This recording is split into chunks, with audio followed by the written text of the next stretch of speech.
നമസ്കാരം. എല്ലാ മാന്യപ്രേക്ഷകർക്കും ടുഡേസ് ഡിബേറ്റിൻ്റെ മറ്റൊരു എപ്പിസോഡിലേക്ക് സ്വാഗതം. അഭിമന്യുവിൻ്റെ മരണത്തിനു ശേഷം സമാധാനത്തിൻ്റെ ദീർഘകാല ഇടവേളയ്ക്ക് ശേഷം മഹാരാജാസ് കോളേജിൽ ക്യാമ്പസിൽ വീണ്ടും അക്രമ പരമ്പരകൾ. ക്യാമ്പസിലെ അധ്യാപകനെ ഭീഷണിപ്പെടുത്തി മർദ്ദിച്ചതിന് പിന്നാലെ SFI യൂണിറ്റ് സെക്രട്ടറിയെ കുത്തി പരിക്കേൽപ്പിച്ചിരിക്കുന്നു. ക്യാമ്പസിൽ വെച്ച് കുത്തേറ്റ ഇദ്ദേഹം ഇപ്പോൾ സ്വകാര്യ ആശുപത്രിയിൽ ചികിത്സയിലാണ്. അക്രമം നടത്തിയത് KSUവും ഫ്രറ്റേണിറ്റി പ്രവർത്തകരുമെന്ന് SFI. കോളേജിലെ അറബിക് വിഭാഗത്തിലെ ഭിന്നശേഷിക്കാരനായ അധ്യാപകനും വിദ്യാർത്ഥിയുടെ മർദ്ദനമേറ്റിരുന്നു. കൊല്ലുമെന്ന ഭീഷണിയും അസഭ്യവും. മഹാരാജാസ് കോളേജിൽ എന്താണ് സംഭവിക്കുന്നത്? ടുഡേസ് ഡിബേറ്റ് ഈ വിഷയം ഇന്ന് ചർച്ച ചെയ്യുന്നു. അതിഥികൾ K. അനുശ്രീ, SFI സംസ്ഥാന പ്രസിഡന്റ്; ഡോക്ടർ നിസാമുദ്ദീൻ KM, പരിക്കേറ്റ അധ്യാപകൻ; doctor Murali MS, governing council അംഗം, മഹാരാജാസ് കോളേജ്. അനുശ്രീ, മഹാരാജാസ് കോളേജിൽ എന്താണ് സംഭവിക്കുന്നത്? SFI പ്രവർത്തകർക്ക് പരിക്കേൽക്കുന്നു, SFI പ്രവർത്തകർ തിരിച്ച് മർദ്ദിച്ചു എന്നുള്ള പരാതികൾ വരുന്നു. എന്താണ് ക്യാമ്പസിൽ SFI നേരിടുന്ന പ്രശ്നങ്ങൾ? അല്ലെങ്കിൽ SFIയുടെ ഭാഗത്തു നിന്നുമാണോ പ്രശ്നങ്ങളുടെ ആരംഭം? ഈ സമയങ്ങളിൽ വളരെ പ്രതിഷേധത്തോടു കൂടിയിട്ടാണ്, വളരെ ഭയാനകമായിട്ടുള്ളൊരു വാർത്ത ഏറ്റുവാങ്ങിക്കൊണ്ടാണ് SFI ഈ ചർച്ചയുടെ ഭാഗമായി പങ്കെടുത്തുകൊണ്ടിരിക്കുന്നത്. ഇവിടെ സൂചിപ്പിച്ചതുപോലെ SFIയുടെ പ്രിയപ്പെട്ട സഖാവ് അഭിമന്യുവിൻ്റെ ജീവത്യാഗം വരിക്കേണ്ടി വന്ന, രക്തസാക്ഷിത്വം വരിക്കേണ്ടി വന്ന മഹാരാജാസ് എന്ന ക്യാമ്പസിൽ നിന്ന് അതിനോടൊപ്പം തന്നെ SFIയുടെ 35ാമത് രക്തസാക്ഷി സഖാവ് ധീരജിൻ്റെ 2ാമത്തെ രക്തസാക്ഷി ദിനം ആചരിച്ച് ഏകദേശം 2-3 ദിവസങ്ങൾ പിന്നിടുന്ന സമയത്താണ് SFIക്ക് ഇത്തരത്തിലുള്ളൊരു വാർത്ത കൂടി ഏറ്റുവാങ്ങേണ്ടി വരുന്നത്. ഇവിടെ നേരത്തെ പറഞ്ഞതുപോലെ വളരെ സമാധാനപരമായിട്ട് മുന്നോട്ടേക്ക് പോകുന്ന, വളരെ ശാന്തപൂർവ്വമായിട്ട് മുന്നോട്ടേക്ക് പോകുന്ന ക്യാമ്പസുകളെ കലാപ കേന്ദ്രങ്ങളാക്കാൻ വേണ്ടിയിട്ട് നടത്തുന്ന ഫ്രറ്റേണിറ്റിയും KSUവും അടങ്ങുന്ന വിദ്യാർത്ഥി സംഘടനകൾ നടത്തിക്കൊണ്ടിരിക്കുന്ന അക്രമ പരമ്പരകളെക്കുറിച്ചാണ് ഇന്നടക്കമുള്ള വാർത്തകൾ നമുക്ക് തെളിയിച്ച് കാണിക്കുന്നത്. ഇന്നലെ MG സർവകലാശാലയുടെ നാടകോത്സവം അടക്കമുള്ള പ്രവർത്തനങ്ങളുടെ പരിശീലനവുമായി ബന്ധപ്പെട്ട വേദിയിൽ വെച്ചിട്ടാണ് SFIക്കാരന് അക്രമം ഏറ്റുവാങ്ങേണ്ടി എന്ന വാർത്തകളൊക്കെ കേട്ടു. ഇതുമായി ബന്ധപ്പെട്ട് ഈ ചർച്ചയുടെ ആദ്യം തലവാചകം പറയുന്നത് പോലെ കേവലം SFI പ്രവർത്തകർ മാത്രമല്ല, ആ ക്യാമ്പസിനകത്തുള്ള അധ്യാപകരെ അടക്കം ഭയാനകമായി ഭീഷണിപ്പെടുത്തി ആക്രമിക്കുന്ന തരത്തിലേക്കുള്ള അക്രമികാരികളുടെ കൂട്ടമായിട്ട് ആ ക്യാമ്പസിനകത്തുള്ള ഫ്രറ്റേണിറ്റി KSUക്കാർ മാറുന്നു എന്ന വാർത്ത കൂടിയാണ് ഇതിന്റെ ഭാഗമായി പുറത്തേക്ക് വരുന്നത്. അനുശ്രീ, ഞാൻ ഒന്ന് ഇടപെട്ടോട്ടെ. കാരണം ഈ ഒരു പ്രശ്നം പറയുമ്പോൾ തന്നെ ഇതിനെക്കുറിച്ചുള്ള ചർച്ചകളിൽ തുടങ്ങുമ്പോൾ മറുവശത്തു നിന്നുള്ള ചില ആരോപണങ്ങൾ, ഒരുപക്ഷെ മഹാരാജാസ് കോളേജിൽ ഒരു 3ാം വർഷ റെപ്രസെൻറ്റേറ്റീവ് സീറ്റ് നിങ്ങൾക്ക് നഷ്ടപ്പെട്ടതിനെ തുടർന്നുണ്ടായ പ്രശ്നങ്ങളാണ് ഇതിൻ്റെ എല്ലാം അടിസ്ഥാനമെന്ന്, അല്ലെങ്കിൽ ഒരു 3ാം വർഷ വിദ്യാർത്ഥികളുടെ ഒരു മുന്നണി, ഒരു അവിശുദ്ധ മുന്നണി എന്നൊക്കെ പലരും ആരോപിക്കുന്നുണ്ട്. പക്ഷേ ഒരു മുന്നണി അവിടെ രൂപപ്പെട്ടിരിക്കുന്നു. ആ മുന്നണിയുടെ അടിസ്ഥാനത്തിലാണ്, അല്ലെങ്കിൽ നിങ്ങൾക്ക് സീറ്റ് നഷ്ടപ്പെട്ടതിൻ്റെ അടിസ്ഥാനത്തിൽ അന്നു മുതലാണ് ഈ ക്യാമ്പസിൽ വീണ്ടും പ്രശ്നങ്ങൾ തുടങ്ങിയതെന്നും ഒരു ആരോപണമുണ്ട്. തീർച്ചയായിട്ടും ഈ പ്രശ്നങ്ങളൊക്കെ SFIയുടെ തലയിൽ കൊണ്ടുവെക്കാനുള്ള വലിയ പ്രചരണങ്ങൾക്ക് ഈ സമയങ്ങളിൽ പുറത്തേക്ക് വരുന്നുണ്ട്. തെരഞ്ഞെടുപ്പുമായി ബന്ധപ്പെട്ട് കഴിഞ്ഞ തെരഞ്ഞെടുപ്പുമായി ബന്ധപ്പെട്ട് മേജർ സീറ്റുകളിലൊക്കെ കഴിഞ്ഞ വർഷത്തെ അപേക്ഷിച്ച് 1000ഓളം വോട്ടിൻ്റെ ഭൂരിപക്ഷത്തിലാണ് SFIയോട് വിജയിക്കുന്നത്. കേവലം ഒരു മൈനർ സീറ്റിൽ മാത്രമാണ് ആ ക്യാമ്പസിനകത്ത് KSUവിന് ജയിക്കാൻ സാധിച്ചിട്ടുള്ളത്. മറ്റെല്ലാ സീറ്റുകളിലും SFI 1000ഓളം വോട്ടുകൾ വിജയിച്ചു വരികയും ഫ്രറ്റേണിറ്റിയും KSUവും ഒരുമിച്ച് നിന്ന് മത്സരിച്ചിട്ട് പോലും വിദ്യാർത്ഥികൾ അവരെ പല സീറ്റുകളിൽ നിന്നും മാറ്റി നിർത്തുന്ന സ്ഥിതിയാണ് കഴിഞ്ഞ തെരഞ്ഞെടുപ്പുമായി ബന്ധപ്പെട്ട് ഉണ്ടായിട്ടുള്ളത്. എല്ലാ ഇടങ്ങൾക്കകത്തും ഈ അക്രമ പരമ്പരകളൊക്കെ വരുന്ന സമയത്ത് SFIയുടെ തലയിലേക്ക് അത് കെട്ടിവെക്കാനുള്ള നിരന്തര വ്യാജ വാർത്തകൾ വന്നുകൊണ്ടേയിരിക്കുകയാണ്. തെരഞ്ഞെടുപ്പിലെ ജയപരാജയങ്ങളെ SFI വളരെ മാന്യമായിട്ട് ഏറ്റുവാങ്ങുന്ന, അതിപ്പോൾ കേരള ഓർമ്മ അടക്കമുള്ള ഒരുപാട് ഉദാഹരണങ്ങൾ, ഞാൻ അതിലേക്ക് പോകുന്നില്ല. പക്ഷേ എന്തെങ്കിലും SFIക്കാരൻ്റെ ജീവന് ഭീഷണിയാവുന്ന തരത്തിലേക്കുള്ള അക്രമങ്ങൾ കടന്നു വരികയും ആ അക്രമത്തിൻ്റെ ഒക്കെ അവസാനം ഇത്തരത്തിലുള്ള ന്യായീകരണം കൊണ്ട് SFIക്കാരൻ അതുകൊണ്ട് ആക്രമിക്കപ്പെടേണ്ടവനാണ് എന്ന തരത്തിലേക്കുള്ള ചർച്ച വരുന്നത് വളരെ ഖേദകരമാണ്. തെരഞ്ഞെടുപ്പല്ല ഇവിടുത്തെ വിഷയം. കഴിഞ്ഞ നവംബർ മാസം 20ാം തീയതി മുതലുള്ള നിരവധി അക്രമ പരമ്പരകൾ മഹാരാജാസുമായി ബന്ധപ്പെട്ടിട്ട് ഈ സമയങ്ങളിൽ പുറത്തേക്ക് വരുന്നുണ്ട്. അനുശ്രീ, ഞാൻ താങ്കളിലേക്ക് തിരിച്ചു വരാം. ഇപ്പോൾ ഡോക്ടർ നിസാമുദ്ദീൻ KM, ഡോക്ടർ, താങ്കൾക്ക് കോളേജിൽ വെച്ച് താങ്കൾ പഠിപ്പിക്കുന്ന വിദ്യാർത്ഥികളിൽ നിന്ന് തന്നെ മർദ്ദനമേറ്റിരുന്നു, അല്ലെങ്കിൽ അസഭ്യവർഷം നേരിടേണ്ടി വന്ന ഒരു അധ്യാപകനെന്നാണ് നമുക്ക് വാർത്തകളിൽ നിന്നൊക്കെ അറിയാൻ സാധിക്കുന്നത്. അത്രമാത്രം പ്രശ്നങ്ങൾ ഉണ്ടായിട്ടുണ്ടോ? അല്ലെങ്കിൽ എന്തുകൊണ്ടായിരിക്കും താങ്കളുടെ വിദ്യാർത്ഥിയിൽ നിന്ന് തന്നെ താങ്കൾക്ക് ഇത്തരം ഒരു ദുരനുഭവം ഉണ്ടാകാനുള്ള കാരണം? ഡോക്ടർ നിസാമുദ്ദീൻ.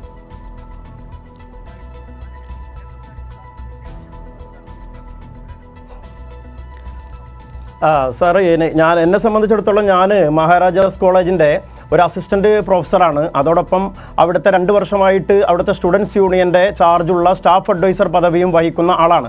അവിടുത്തെ യൂണിയൻ ഏകദേശം കഴിഞ്ഞ വർഷം 121ഓളം പ്രവർത്തനങ്ങൾ നടത്തി റെക്കോർഡിട്ട, കേരളത്തിലെ ഏറ്റവും കൂടുതൽ പ്രവർത്തനങ്ങൾ നടത്തി റെക്കോർഡിട്ട ഒരു യൂണിയനാണ്.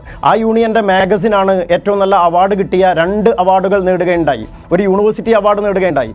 അങ്ങനെയൊക്കെയുള്ള ഒരു യൂണിയൻ അഡ്വൈസറായിട്ട് വർക്ക് ചെയ്തുകൊണ്ടിരിക്കുമ്പോൾ ഞാൻ എൻ്റെതായ രീതിയിൽ കുട്ടികൾക്ക്, ഞാനൊരു കലാരംഗത്തും കായിക രംഗത്തും ഒരുപോലെ ഇടപെടുന്ന വ്യക്തിത്വം എന്ന നിലക്കാണ് മഹാരാജാസിലേക്ക് റിക്വസ്റ്റ് കൊടുത്തു വന്നത്.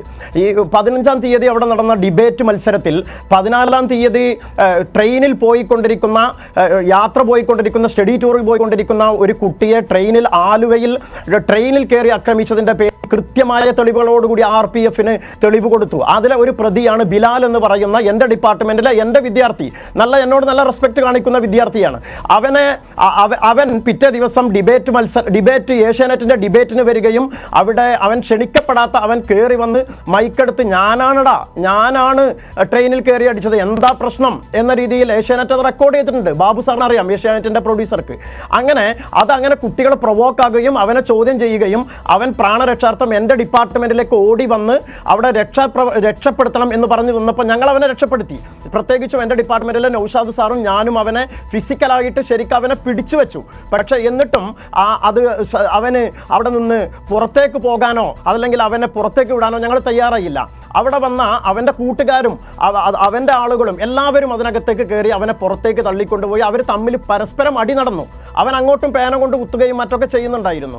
അവരും അടിച്ചു പരസ്പരം. കുട്ടികൾ ആരാണെന്ന് നമുക്കറിയില്ല, നമുക്ക് അറിയുന്ന കുട്ടികളൊന്നും ആയിരുന്നില്ല വന്നത്. അറിയുന്ന കുട്ടികളുണ്ടെങ്കിൽ നമുക്ക് മാറ്റി നിർത്താൻ സാധിക്കുമായിരുന്നു. പക്ഷെ അറിയുന്ന ചില കുട്ടികൾ അവരുടെ പിറകിൽ നിന്നപ്പോൾ ഞാൻ പറഞ്ഞു ഇവരെ ഒന്ന് മാറ്റണം എന്ന് പറഞ്ഞപ്പോൾ സാറ് ഞങ്ങൾ അകത്ത് കയറൂല. അതിനിടയിൽ ഒരു കുട്ടി കയറി, അപ്പോൾ എല്ലാവരും കയറി വന്നു. അങ്ങനെ ഇവനെ ആക്രമിച്ചു. പിറ്റേ ദിവസം, ഇത് 15-ാം തീയതി വൈകിട്ടാണ്, അവന് സസ്പെൻഷൻ കിട്ടിയിട്ടുണ്ട്. സസ്പെൻഷൻ കിട്ടിയ അവൻ നിൽക്കരുത് എന്ന് ഡോക്ടർ VS ജോയ് സാർ എന്ന സ്പെഷ്യൽ ഗ്രേഡ് പ്രിൻസിപ്പൾ എന്നോട് പറയാൻ പറഞ്ഞു. ഞാൻ അവനോട് പറഞ്ഞു നീ പോകണം, ഇവിടെ ഒരു സംഘർഷ സാധ്യത ഉണ്ട് എന്ന് പോലീസ് പറയുന്നുണ്ട് എന്ന് പറഞ്ഞപ്പോൾ ഞാൻ അതിൻ്റെ അതാണ് എൻ്റെ അഡ്വൈസർ എന്ന് പറഞ്ഞാൽ ഞാൻ അവൻ അഡ്വൈസ് പറഞ്ഞു പോകാം സാർ. ഞാൻ കരുതി പോയിരുന്നെങ്കിൽ ഈ പ്രശ്നം അവിടെ ഉണ്ടാകുമായിരുന്നില്ല. കുട്ടികൾ ഒന്ന് ഇടപെട്ടുകൊള്ളട്ടെ. ഈ പുറത്താക്കപ്പെട്ട വിദ്യാർത്ഥികൾ അല്ലെങ്കിൽ അവർ ആരൊക്കെയായിരുന്നു, ഏത് സംഘടനയിൽപ്പെട്ടവരായിരുന്നു, എന്തുകൊണ്ടാണ് താങ്കളിലേക്ക് വീണ്ടും താങ്കളുടെ വിദ്യാർത്ഥികൾ ഇത്തരത്തിൽ ഒരു അസഭ്യവർഷം ചൊരിയുന്ന രീതിയിലേക്കൊക്കെ വരാൻ കാരണം? ഒരു ഘട്ടത്തിൽ താങ്കൾ പറയുകയുണ്ടായി ഒരു ഇന്റേണൽ മാർക്കുമായി ബന്ധപ്പെട്ട ചില വിഷയങ്ങൾ മാത്രമെന്ന്. പക്ഷേ അത്രമാത്രം നിസ്സാരവൽക്കരിക്കപ്പെടാൻ സാധിക്കുന്ന വിഷയങ്ങൾ മാത്രമാണോ മഹാരാജാസ് കോളേജിൽ ഇപ്പോൾ താങ്കളുടെ മുൻപിൽ കാണുന്നത്?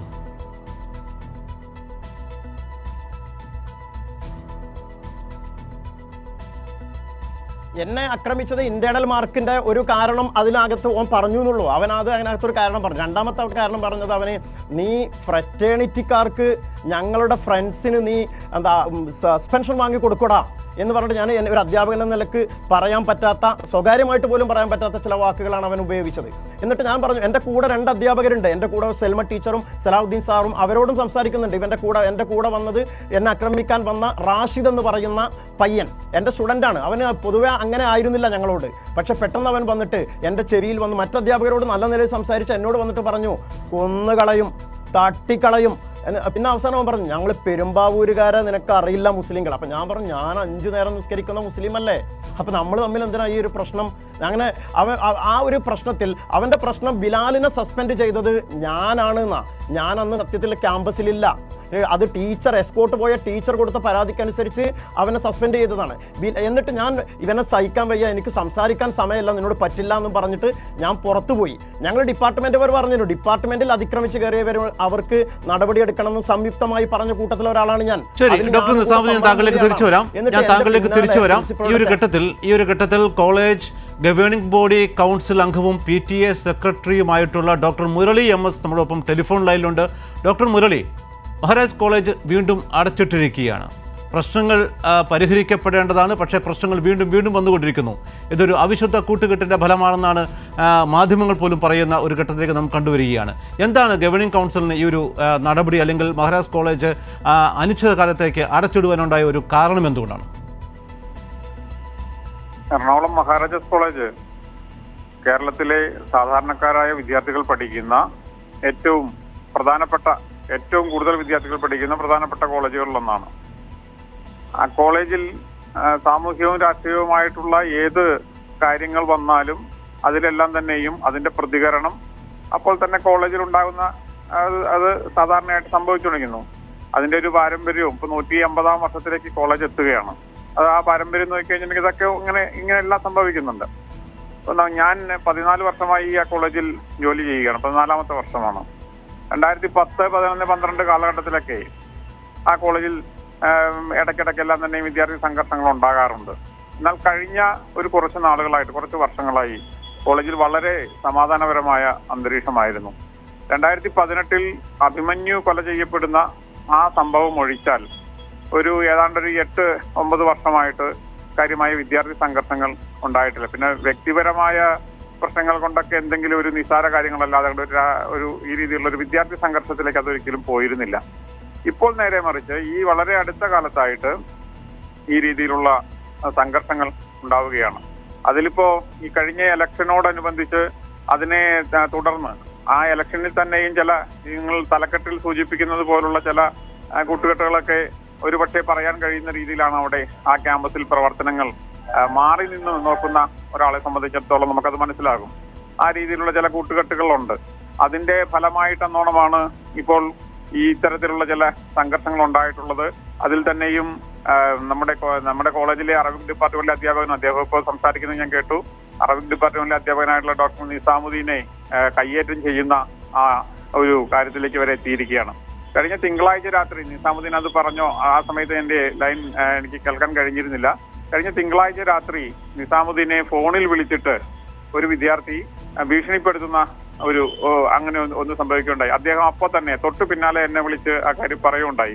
2 ദിവസത്തിനുള്ളിൽ നിന്നെ വകവരുത്തും എന്നാണ് ആ വിദ്യാർത്ഥിയെ സംബന്ധിച്ച് അദ്ദേഹം ഇവിടെ നിന്ന് പഠിത്തം കഴിഞ്ഞ വർഷം കോഴ്സ് പൂർത്തിയാക്കി പോയ ഒരാളാണ്. വിദ്യാർത്ഥി സംഘടനയുടെ യൂണിറ്റ് പ്രസിഡന്റ് ആയിരുന്നു എന്നാണ് ഞാൻ മനസ്സിലാക്കുന്നത്, പറഞ്ഞു കേട്ടത്. ഡോക്ടർ മുരളി, ഞാൻ ഒന്ന് ഇടപെട്ടുള്ളൂട്ടെ. ഡോക്ടർ മുരളി, ഇത് അത്യന്തം പേടിപ്പെടുത്തുന്ന ചില വാക്കുകൾ തന്നെയല്ലേ വിദ്യാർത്ഥികളുടെ ഭാഗത്തും നമുക്ക് കേൾക്കേണ്ടി വരുന്നത്? കാരണം അവിടെ പഠിച്ചിട്ടുള്ള വിദ്യാർത്ഥികൾ, അവിടെ പഠിപ്പിച്ച അധ്യാപകരെ എന്തും ചെയ്യും എന്നുള്ള ഒരു ഭീഷണിപ്പെടുത്തുന്ന ഒരു അവസ്ഥയിലേക്കൊക്കെ എത്തുകയാണെങ്കിൽ എന്താണ് മഹാരാജാസ് കോളേജിൽ സംഭവിക്കുന്നത്? അല്ലെങ്കിൽ എന്തുകൊണ്ടാണ് ഇത്തരത്തിൽ ഒരു പ്രശ്നം മഹാരാജാസ് കോളേജിൽ പ്രശ്നങ്ങൾ വീണ്ടും വന്നുകൊണ്ടിരിക്കുന്നത്? നമുക്കറിയാം, ഇതൊരു പരീക്ഷയുടെ കാലഘട്ടത്തിലേക്ക് പോകുന്ന ദിവസങ്ങളാണ്. ഈ സമയത്ത് കോളേജ് ക്യാമ്പസ് അടച്ചിട്ട് കഴിഞ്ഞാൽ താങ്കൾ മുൻപ് സൂചിപ്പിച്ചതുപോലെ പാവപ്പെട്ട കുട്ടികൾ ഒരുപാട് പഠിക്കുന്ന കോളേജാണ്. അപ്പോൾ ആ കുട്ടികൾക്കും ഒരുപാട് പ്രശ്നങ്ങൾ ഉണ്ടാവില്ലേ പഠിത്തത്തിന്റെ കാര്യത്തിലും? അത് തന്നെയാണ് ഞാൻ പറയുന്നത്. സാധാരണക്കാരായ വിദ്യാർത്ഥികൾ പഠിക്കുന്ന കോളേജാണ്, മിടുമിടുക്കരായിട്ടുള്ള വിദ്യാർത്ഥികൾ പഠിക്കുന്ന കോളേജാണ്. ഈ വർഷത്തെ അഡ്മിഷൻ എടുത്ത് നോക്കി കഴിഞ്ഞിട്ടുണ്ടെങ്കിൽ നല്ല മാർക്കോടുകൂടി, ഉയർന്ന മാർക്കോടുകൂടി +2 പാസ്സായവരും ഡിഗ്രി പാസ്സായവരുമായുള്ള വിദ്യാർത്ഥികളാണ് ആ കോളേജിൽ അഡ്മിഷൻ എടുത്തിട്ടുള്ളത്. അങ്ങനെയുള്ള ആ വിദ്യാർത്ഥികളെ സംബന്ധിച്ചിടത്തോളം ഈ രീതിയിൽ കോളേജ് അടച്ചിരിക്കുന്നത് സ്വാഭാവികമായിട്ടും അതൊരു പ്രശ്നമാണ്. എന്നാൽ ഇപ്പോൾ ഇന്ന് ചേർന്ന കോളേജ് കൗൺസിൽ അതിൽ തീരുമാനമെടുത്തിരിക്കുന്നത് കോളേജ് അടച്ചിട്ടു എന്നിരുന്നാലും ഓൺലൈൻ ക്ലാസുകൾ തുടർന്ന് നടത്തണം എന്നുള്ള ഒരു നിർദ്ദേശമാണ് പ്രിൻസിപ്പാൾ നൽകിയിട്ടുള്ളത്. അനുശ്രീ, ഇവിടെ പല വിഷയങ്ങൾ നമ്മൾ ചർച്ചയിലൊക്കെ കേട്ട് കഴിഞ്ഞു. ഒരു അധ്യാപകൻ്റെ പ്രശ്നം, വിദ്യാർത്ഥികൾ തന്നെ അധ്യാപകനെ ഭീഷണിപ്പെടുത്തുന്ന വാർത്തകൾ, അല്ലെങ്കിൽ അദ്ദേഹം അത് വ്യക്തമാക്കി. വളരെ പേടിയോടുകൂടിയാണ് നാം അതൊക്കെ കേട്ട് കഴിഞ്ഞത്. അതോടൊപ്പം Shri doctor Murali MS governing body member കൂടിയാണ്. ഇവരെല്ലാം പറയുന്നത് ക്യാമ്പസിൽ ഇപ്പോൾ വർദ്ധിച്ചുകൊണ്ടിരിക്കുന്ന ഈ പ്രശ്നങ്ങളെക്കുറിച്ച് തന്നെയാണ്. നമ്മുടെ പ്രശ്നവും ഇത് തന്നെയാണ്. എന്തുകൊണ്ടാണ് ക്യാമ്പസിൽ ഇത്തരത്തിൽ ഈ SFIയുടെ ഒരു വശത്തെ SFI, മറുവശത്ത് KSU അല്ലെങ്കിൽ ഫ്രട്ടേണിറ്റിയുടെ ഒരു സഖ്യം അവിടെ ഉണ്ടായിക്കൊണ്ടിരിക്കുന്നു. ഒരു 3rd BA മുന്നണി അവിടെ രൂപപ്പെട്ടിരിക്കുന്നു എന്നൊക്കെയാണ് ക്യാമ്പസിനെ കുറിച്ച് പഠിക്കുമ്പോൾ അല്ലെങ്കിൽ വാർത്തകൾ മനസ്സിലാക്കുമ്പോൾ സാധിക്കുന്നത്. ഇത് ക്യാമ്പസിനകത്ത് ഇത്തരത്തിലൊരു അവിശുദ്ധ മുന്നണി ഉണ്ടാകാനുള്ള കാരണം ഏതെങ്കിലും ഘട്ടത്തിൽ SFIയുടെ ഭാഗത്തു നിന്നാണോ? അനുശ്രീ, ഞാൻ മറുപടി പറയാം. ഇത് തീർച്ചയായിട്ടും ക്യാമ്പസുകൾക്കകത്ത് നിരന്തര പരാജയത്തിൻ്റെ ഭാഗമായിട്ട് എങ്ങനെയെങ്കിലും SFI ഇല്ലാതായി കഴിഞ്ഞാൽ മാത്രമേ ക്യാമ്പസുകൾക്കകത്ത് തെരഞ്ഞെടുപ്പിൽ സ്വാധീനമുണ്ടാകൂ അല്ലെങ്കിൽ സ്ഥാനമുണ്ടാകൂ എന്ന ഒരു തെറ്റായ ധാരണയുടെ പുറത്ത് നിരന്തരം SFIക്കാർ ആക്രമിക്കുന്ന നിരവധിയായിട്ടുള്ള അനുഭവങ്ങൾ നമ്മുടെ മുമ്പിലുണ്ട്. അതോടൊപ്പം തന്നെ ഈ ചോദ്യത്തിനോടൊപ്പം ചേർത്ത് പിടിച്ച് പറയാനുള്ളത്, നേരത്തെ ബഹുമാനപ്പെട്ട അധ്യാപകനടക്കം ചൂണ്ടിക്കാണിച്ച ഒരു വിഷയം, പഠനയാത്രയിൽ പോകുന്ന SFIക്കാരനായിട്ടുള്ള സായുജിനെ ആക്രമിച്ച കേസിനകത്ത് ആ സംഭവത്തിൻ്റെ ഭാഗമായിട്ട് ട്രെയിൻ യാത്രയിൽ കൂടെ ഉണ്ടായിട്ടുള്ള അധ്യാപകരുടെ പരാതിയുടെ പുറത്താണ് ഇന്ന് ഈ പറയുന്ന നാസറിനെ ആക്രമിക്കുന്ന കൂട്ടത്തിലുണ്ടായ ഫ്രറ്റേണിറ്റിയുടെ നേതാവ് ബിലാലിനെ സസ്പെൻഡ് ചെയ്യുന്നത്. ഞാനിത് സൂചിപ്പിക്കാൻ കാരണം ബിലാൽ ഈ വിഷയത്തിനകത്ത് സസ്പെൻഷൻ നേടുന്നു. സസ്പെൻഷന്റെ ഭാഗമായിട്ട് ശേഷവും അദ്ദേഹം മഹാരാജാസ് ക്യാമ്പസിനകത്തേക്ക് കടന്നു വന്നിട്ട് നടത്തിയ റാഗിങ്ങിന്റെ വിഷയങ്ങൾ ഇപ്പോൾ പുറത്തു വരുന്നുണ്ട്. അതായത് ഒരു കൊടും ക്രിമിനൽ കണക്കെയാണ് ഒരു പ്രധാനപ്പെട്ട സംഘടനയുടെ നേതൃത്വം ഇടപെട്ടുകൊണ്ടേയിരിക്കുന്നത്. അധ്യാപകർ കൊടുത്ത പരാതിയുടെ ഭാഗമായിട്ട് സസ്പെൻഷനിലായിട്ടുള്ള ഒരു വിദ്യാർത്ഥി പിന്നീട് ക്യാമ്പസിലേക്ക് വന്ന് വീണ്ടും വീണ്ടും പ്രയാസമുണ്ടാക്കുന്നു. 2 ഒന്നാം വർഷ വിദ്യാർത്ഥികളെ റാഗിങ് ചെയ്തിട്ടുണ്ട്. അതിനുശേഷം 5ഓളം ക്രിമിനൽ കേസിന്റെ പ്രതിയാണ് ഇദ്ദേഹം. 1-2 മാസത്തിനിടയിൽ 5ഓളം ക്രിമിനൽ കേസ് എറണാകുളത്തെ ജില്ലാ ജയിലുകളിൽ അന്വേഷിച്ച് കഴിഞ്ഞാൽ അദ്ദേഹത്തിന്റെ പേരിൽ കാണാൻ വേണ്ടി പറ്റും. ഈ പറയുന്നത് പോലെ അധ്യാപകനെ കത്തി ഉപയോഗിച്ച് ആക്രമിക്കാനും ഭയപ്പെടുത്താനും ശ്രമിച്ചിട്ടുള്ള കേസിലെ റാഷിദ് അലി, ഈ വിദ്യാർത്ഥികൾ ഇന്നലത്തെ സംഭവത്തിന്റെ ഭാഗമായിട്ട് പോലീസിന്റെ ലിസ്റ്റിൽ കടന്നു വരുന്നുണ്ട്. അവരൊക്കെയും ഇന്നലെ മഹാരാജാസ് ക്യാമ്പസിൽ അക്രമത്തിന് നേതൃത്വം കൊടുത്തവരാണ്. അതിന് പരാതിയുമായിട്ട് പോയത് അവിടുത്തെ അറബിക്ക്, ആ വിദ്യാർത്ഥികളെ പഠിപ്പിക്കുന്ന അറബിക് അധ്യാപകന്റെ അടക്കം പരാതിയുടെ ഭാഗമായിട്ടാണ്. ആ കൂട്ടത്തിലുണ്ടായിട്ടുള്ളത് KSUവിന്റെ മണ്ഡലം പ്രസിഡന്റ് അമൽ ടോമിയാണ്. അമൽ ടോമി KSUവിന്റെ മണ്ഡലം പ്രസിഡന്റ് ഈ അക്രമത്തിന് നേതൃത്വം കൊടുക്കുന്നു. അബ്ദുൾ മാലിക് നിരന്തരം കേസുകളിൽ പ്രതിയായിട്ടുള്ള ഒരു ക്രിമിനൽ കണക്കെ ക്യാമ്പസിൽ കൊലവിളി മുദ്രാവാക്യം പരസ്യമായി പ്രഖ്യാപിച്ച് നടന്നുകൊണ്ടിരിക്കുന്ന ഒരു ഗുണ്ട കണക്കെയുള്ള ഒരു വിദ്യാർത്ഥി. അതിനെക്കുറിച്ചുള്ള നിരവധിയായിട്ടുള്ള പരാതികൾ പുറത്തേക്ക് വരുന്നു. വളരെ ചെറിയൊരു കാര്യമാണ്. ഇത്തരത്തിൽ നിരവധി പേരുകൾ അല്ലെങ്കിൽ ഓരോ പ്രതികളായിട്ടുള്ള വ്യക്തികളുടെ എല്ലാം കൃത്യമായ കണക്ക് അനുശ്രീ കൃത്യമായി നൽകുന്നുണ്ട്. എന്തുകൊണ്ട് നിങ്ങൾക്ക് ഇത് ഒരു ഭരണകൂടത്തിനോട് അല്ലെങ്കിൽ പോലീസിനോട് അവരോട് സംസാരിച്ചുകൊണ്ട് ഈ ഒരു വിഷയത്തിൽ ഒരു പരിഹാരം ഉണ്ടാക്കാൻ നിങ്ങൾക്ക് സാധിക്കില്ലേ? ആ ക്യാമ്പസ് പരിശോധിച്ച് നോക്കുമ്പോൾ നമുക്കറിയാം പുറത്തു നിന്നുള്ളവരുടെ നിരന്തര സാന്നിധ്യം പലപ്പോഴും ക്യാമ്പസിൽ ഉണ്ടാകുന്നു. അത് SFIയുടെ ആണോ അതല്ലെങ്കിൽ KSUവിന്റെ ആണോ ഫ്രട്ടേണിറ്റിയുടെ ആണോ, പലതരത്തിലുള്ള വിദ്യാർത്ഥികളും ക്യാമ്പസിനകത്ത് വീണ്ടും വീണ്ടും വന്നുകൊണ്ടിരിക്കുന്നു. ഞാൻ അതിലേക്കാണ് വന്നത്. ഞാൻ അതാണ് പറയാൻ പോയത്. ഈ പറയുന്ന അബ്ദുൾ മാലിക് 16 ദിവസത്തോളം റിമാൻഡിലായിട്ട് തിരിച്ചു വന്ന വ്യക്തിയാണ്. അതായത് SFI അടക്കം അധ്യാപകരടക്കം കൊടുത്തിട്ടുള്ള നിരവധിയായിട്ടുള്ള പരാതികളുടെ പുറത്ത് സസ്പെൻഷനിലായ പുറത്തായിട്ടുള്ള അല്ലെങ്കിൽ റിമാൻഡിലായി തിരിച്ചു വന്നിട്ടുള്ള ഒരുപാട് നേതൃത്വത്തിൽ പ്രവർത്തിക്കുന്നവരെ കുറിച്ചാണ് ഞാനിവിടെ പറഞ്ഞിട്ടുള്ളത്. അതോടൊപ്പം തന്നെ ഞാൻ സൂചിപ്പിക്കാനുള്ളത് ഇതൊരു ഒറ്റപ്പെട്ട സംഭവമല്ല. ഇതിനോടൊപ്പം ചേർത്ത് വിളിച്ച് പറയാനുള്ളത്, അതായത് 2 സംഭവം കൂടി പറഞ്ഞ് ഞാൻ ഇതിൻ്റെ ഒരു രൂപം പറഞ്ഞു തരാം. കഴിഞ്ഞ കാലിക്കറ്റ് സർവകലാശാല തെരഞ്ഞെടുപ്പ് സമയത്ത് കാലിക്കറ്റ് സർവകലാശാല ക്യാമ്പസിൽ നിന്നുകൊണ്ട് KSUവിന്റെ പ്രവർത്തകർ പറഞ്ഞത്, ഒരു ചോദ്യത്തിന് മറുപടിയായിട്ട് അവർ പറഞ്ഞിട്ടുള്ളത്, ഞങ്ങളാണ് ധീരജിനെ കൊന്നത്, ഞങ്ങൾ ആസൂത്രണം ചെയ്തിട്ട് ഒരുപാട് കൊലപാതകം നടത്തിയിട്ടുണ്ടെങ്കിലും ധീരജിന്റെ കാര്യത്തിൽ അത് ചെയ്യാൻ പറ്റിയില്ല, അതൊരു പെട്ടെന്നുള്ള കൊലപാതകമായിരുന്നു. ഇടുക്കി പൈനാവ് എഞ്ചിനീയറിംഗ് കോളേജിൽ ഇന്നലെ സംഭവിച്ചതിന് സമാനമായി പുറമേ നിന്ന് വന്ന ഒരുപാട് ഗുണ്ടകൾ, KSUവിന്റെ യൂത്ത് കോൺഗ്രസിന്റെ ഗുണ്ടകളാണ് ധീരജിനെ കൊലപ്പെടുത്തിയത്. അവരത് ക്യാമ്പസിൽ വെച്ച് വിദ്യാർത്ഥികളോട് സംബന്ധിച്ച വീഡിയോ നവമാധ്യമങ്ങളിൽ പ്രചരിപ്പിക്കപ്പെട്ടതാണ്. മറ്റൊന്ന്, സാങ്കേതിക സർവകലാശാല തെരഞ്ഞെടുപ്പിന്റെ ഭാഗമായി ശ്രീകാര്യം എഞ്ചിനീയറിംഗ് കോളേജിന്റെ നടുമുറ്റത്ത് നിന്നുകൊണ്ട് UDSFന്റെ KSUവിന്റെയും MSFന്റെയും പ്രവർത്തകർ, നീ SFIയുടെ UC സ്ഥാനാർത്ഥിയോട് പറയുകയാണ്, നീ SFIയുടെ ഭാഗമായി പ്രവർത്തിക്കുകയാണെങ്കിൽ ഞങ്ങൾ ധീരജിനെ കൊന്ന പോലെ നിങ്ങളെ വീണ്ടും കൊല്ലും, SFIക്കാരെ കൊല്ലും എന്ന് പറഞ്ഞ വീഡിയോ കഴിഞ്ഞ മാസങ്ങളിൽ പുറത്തേക്ക് വന്നിട്ടുണ്ട്. ഞാൻ പറയുന്നത്, കേരളത്തിലെ ക്യാമ്പസുകളെ അക്രമത്തിന്റെ കേന്ദ്രമാക്കാൻ SFIക്കാരെ ബോധപൂർവം ഇല്ലായ്മ ചെയ്യാനുള്ള വലിയ ശ്രമങ്ങൾ ഈ സമയങ്ങളിൽ നടന്നുകൊണ്ടിരിക്കുന്നുണ്ട്. അതിന് ഏറ്റവും വലിയ കാരണം ഇതിന് നേതൃത്വം കൊടുക്കുന്ന, ഇതിന് പിന്തുണ കൊടുക്കുന്ന ഒരു ലീഡർഷിപ്പ് കോൺഗ്രസിന്റെ നേതൃത്വമായിട്ട് മാറിപ്പോകുന്നുണ്ട്. സുധാകരനും VD സതീശനും നൽകുന്ന ഉറപ്പിന്റെ പേരിൽ അതിന്റെ ഉദാഹരണമാണ് നിതിൻ പൈലി അടക്കം, അല്ലെങ്കിൽ നിഖിൽ പൈലി അടക്കം, നിതിൻ ലൂക്കോസ് അടക്കം ധീരജിന്റെ കൊലക്കേസിലെ പ്രതികൾ ഇപ്പോൾ യൂത്ത് കോൺഗ്രസിന്റെ നേതൃത്വത്തിൽ ഇരിക്കുകയാണ്. കൊലപാതകികളെ സംരക്ഷിക്കുകയാണ്, നിങ്ങൾ കൊന്നോളൂ, SFIക്കാരെ ആക്രമിച്ചോളൂ, ഞങ്ങൾ നിങ്ങളെ സംരക്ഷിക്കാം എന്ന വാചകം കേട്ടുകൊണ്ട് കേരളത്തിലെ ക്യാമ്പസുകളിൽ ഗുണ്ടകൾ കണക്കെ ഇത്തരത്തിലുള്ള വിദ്യാർത്ഥി സംഘടനയുടെ നേതൃത്വം ഇടപെട്ടുകൊണ്ടിരിക്കുകയാണ്. സംരക്ഷിക്കാൻ പുറത്ത് ആൾക്കാരുണ്ട്. അതുകൊണ്ട് എന്താണ് പ്രയാസം? കൊല്ലാനാണെങ്കിൽ കൊല്ലാം, ആക്രമിക്കാനാണെങ്കിൽ ആക്രമിക്കാം, ഞങ്ങളെ സംരക്ഷിക്കാൻ പുറത്ത് ഞങ്ങളുടെ നേതൃത്വമുണ്ട് എന്ന ഉറപ്പിന്റെ പേരിൽ ചാവേറുകളെ പോലെ ഇടപെടുകയാണ് ഇത്തരത്തിലുള്ള ആൾക്കാർ. ഡോക്ടർ നിസാമുദ്ദീൻ, സമയപരിമിതിയുണ്ട്, വളരെ വേഗത്തിൽ ഈ ഒരു പ്രശ്നത്തിൽ താങ്കൾ ഇപ്പോൾ മുൻപ് പറഞ്ഞ ആ നിലപാടുകളിൽ അല്ലെങ്കിൽ ഈ പ്രശ്നത്തിൽ താങ്കൾ ആരെയാണ് ഇപ്പോൾ പ്രതിസ്ഥാനത്ത് നിർത്തുന്നത്?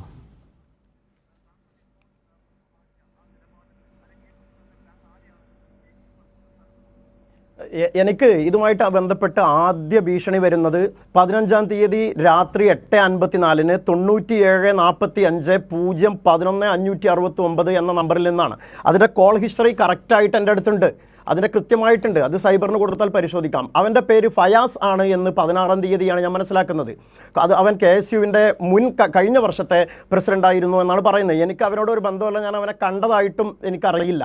എന്നിട്ട് പിറ്റേ ദിവസം എന്നെ ശരിയാക്കും എന്ന് അവൻ പറഞ്ഞു. 2 ദിവസത്തിനുള്ളിൽ ശരിയാക്കുന്ന കറക്റ്റ് ഡേറ്റിൽ 17-ാം തീയതി രാവിലെയാണ് എനിക്ക് ഒരു ഭീകര സംഘടനയാണ് ഫ്രറ്റേണിറ്റി. കാരണം ഭീകരപ്രവർത്തനങ്ങൾ നടത്തുന്നവരെയാണല്ലോ നമ്മൾ ഭീകര സംഘടന എന്ന് പറയുന്നത്. അവനെ അറസ്റ്റ് ചെയ്യാൻ അവൻ മുങ്ങിക്കളഞ്ഞു. എൻ്റെ പുറത്ത് അവൻ കത്തിയുടെ പിടി വെച്ചാണ് കുത്തിയത്. അതിൻ്റെ വായ്ത്താരി ഭാഗം അവൻ്റെ കയ്യിൽ പെട്ടുപോയി. അവനെന്തോ തെറ്റിപ്പോയി. എന്നിട്ട് ഞാൻ പ്രിൻസിപ്പളുടെ അടുത്ത് പോയി കണ്ടു. എനിക്ക് ബോധക്ഷയം ഉണ്ടായി. എന്നെ ആ സമയത്ത് തന്നെ 1:30 സംഭവിച്ച എന്നെ 37 എൻ്റെ സഹപ്രവർത്തകർ അജു സാറും കലാധരൻ സാറും കൂടി കൊണ്ടുപോകുകയും എൻ്റെ ഡിപ്പാർട്ട്മെൻറ്റിലെ അധ്യാപകരും കൂടി കൊണ്ടുപോയി ഹോസ്പിറ്റലിൽ എത്തിച്ചില്ലായിരുന്നെങ്കിൽ എനിക്കന്ന് അറ്റാക്ക് വന്നു പോകുമായിരുന്നു. കാരണം എനിക്ക് നെഞ്ചുവേദന വന്നു. എനിക്ക് ചെറിയൊരു ചതവുണ്ട്. എൻ്റെ എക്സ്റേയിൽ അത് കൃത്യമായിട്ട് കാണിക്കുന്നുണ്ട്. ഡോക്ടർ എഴുതിയിട്ടുണ്ട് ആ കാര്യം. എന്നിട്ട് അവന് എന്നോട് പറഞ്ഞു ഓടി. ഞാൻ അവനെ തള്ളി മാറ്റിയപ്പോൾ അവൻ പറഞ്ഞത്, ഞാൻ നിന്നെ കാണിച്ചേരടാ, കൊന്നുകളയും. നോക്കുമ്പോൾ എൻ്റെ ശരീരത്തിൽ ഞാൻ അവൻ്റെ കയ്യിൽ ഒരു ചുവപ്പ് കളർ കണ്ടപ്പോൾ ഞാൻ കരുതി ബ്ലഡ് ആയിരിക്കും എന്ന് വിചാരിച്ചു. അപ്പോൾ ഞാൻ ഒരു കുപ്പായം അഴിച്ചു നോക്കി. മലപ്പുറത്തു നിന്നുള്ള ഒരു പെൺകുട്ടി, ഹിസ്റ്ററിയിലെ പെൺകുട്ടി വന്ന് എൻ്റെ ഷർട്ട് അയച്ചു എന്നിട്ട് നോക്കി, സാറേ ഇല്ല, കുത്തൊന്നും ഏറ്റിട്ടില്ല എന്ന് പറഞ്ഞു. അപ്പോൾ എനിക്കൊരു സമാധാനമായത്. എന്നിട്ട് ഇവർ ശരിക്കും അവിശുദ്ധ കൂട്ടുകെട്ടാണ്. ഈ KSUക്കാരൻ പ്രസിഡന്റ് എന്നോട് പറഞ്ഞു. പിന്നീട് നിരന്തരം എനിക്കും എൻ്റെ പ്രിൻസിപ്പൽ ചാർജുള്ള സുജ മാമിന് പോലും ഇവൻ മെസ്സേജ് അയക്കുന്നു, ഇയാളെ കൊണ്ടുപോയിട്ട് മാമിനേക്കാൾ കൊള്ളാം, ഇയാളെ കൊണ്ടുപോയി ചില്ലിലിട്ട് വെക്കാൻ പാകമാക്കി തരാം എന്നൊക്കെ പറഞ്ഞു. എന്താണ് ഇതിനർത്ഥം? ഞാൻ നന്നായിട്ട് മലയാളം പഠിച്ച അധ്യാപകനാണ്, എനിക്ക് മലയാളം അറിയാം. കൊന്നുകളയും എന്നല്ലേ ഇതിനർത്ഥം? അവൻ പറഞ്ഞത് ഭീകരവാദി എന്ന് വിളിച്ചു. ഭീകരപ്രവർത്തനം നടത്തുന്നവരെ ഞാൻ ഭീകരവാദി എന്നല്ലാതെ എന്ത് വിളിക്കാനാ? ഡോക്ടർ നിസാമുദ്ദീൻ, ഒറ്റ ചോദ്യം കൂടി. ഇത്രയധികം തീവ്രവാദ പ്രവർത്തനങ്ങൾ നടത്തുന്ന ഇത്തരം സംഘടനകളെ ആ ക്യാമ്പസിൽ വെച്ച് പുറപ്പിക്കാൻ നിങ്ങൾ അധ്യാപകർ അടക്കമുള്ള ഗവേണിംഗ് കൗൺസിലിന് എന്തുകൊണ്ട് തടയാൻ സാധിക്കുന്നില്ല?